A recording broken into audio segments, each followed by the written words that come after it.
this is my preliminary findings on this starter problem, which is a mystery, and I'm really interested in it. This is only the second Ruckus I've worked on. The switch appears to be okay. It's fine. There's no short there. Battery connections are good. The bike was tipped over. There is no sign of acid damage, which would have appeared if the battery was leaking acid. Now what I've done is I've taken a 450 battery from my Honda and substituted it for this battery to see if it was a battery problem, because I know that this battery is good. I didn't get any response. Now,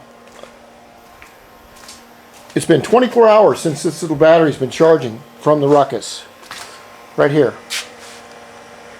And what I found with this little battery is that it did not have any battery acid in it, and it only had like 1 volt, or 0.1 volt. And you can see it's charging right here.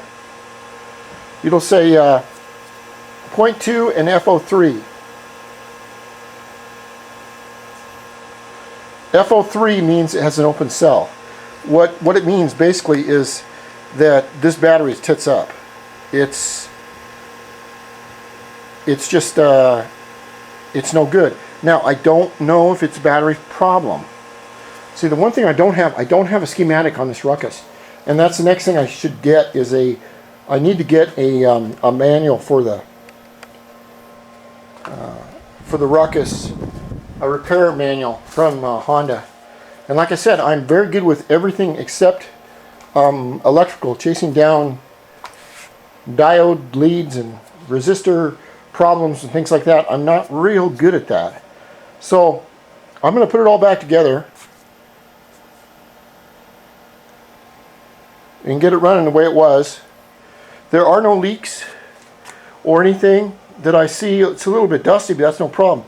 There's no oil leaks. The carburetor choke system's okay. Everything looks all right. Remember, a battery, if it has a generator, not an alternator, but a generator, if the bike has a generator, when you kick it over, it'll come to life because it can produce a spark.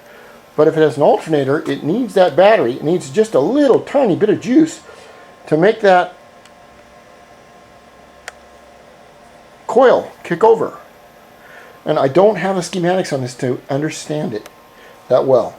I mean, it's pretty simple, but I just can't I can't guess at it. It's either, well, I don't know exactly what it is. Anyway, I just want to say this was all complimentary because I wanted to check and see what the problem was. And it could be in these resistors here. It could be in this fuse block.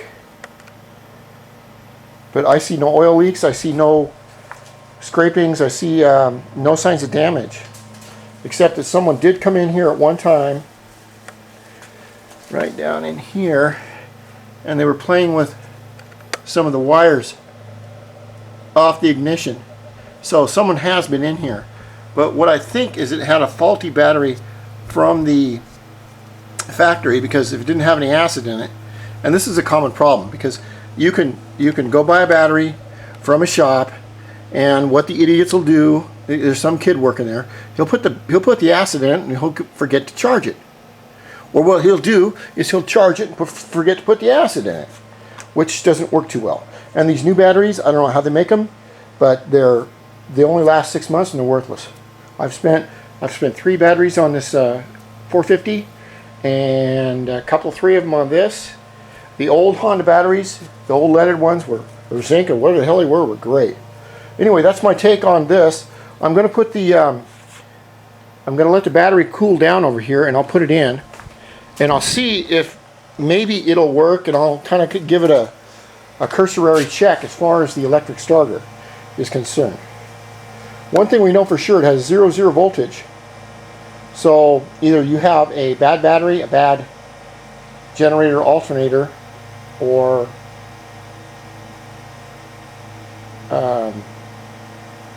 something.